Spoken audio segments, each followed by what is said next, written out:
Designed as the third in a series of videos sponsored by Gamecock Edquarters in the College of Education, this video will help you navigate preparing for registration following admission to your graduate program. If, at any time, you have questions about this process, please contact the Gamecock Edquarters office at 803-777-6732 or coestudy@mailbox.sc.edu.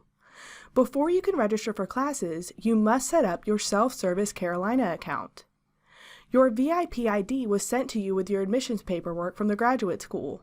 If you have forgotten your VIP ID, you can access the Self-Service Carolina VIP ID lookup portal. When you have your VIP ID, you can access the First Time Self-Service Carolina user activation to set your password and security questions. In order to be able to access Self-Service Carolina, you will need to enroll in the university's multi-factor authentication service. After completing these steps, you should be able to log in to Self-Service Carolina. You're almost ready to register. View the registration for courses video next. If you have any questions about how to accomplish any of the items mentioned in this video, please contact the Gamecock Edquarters office.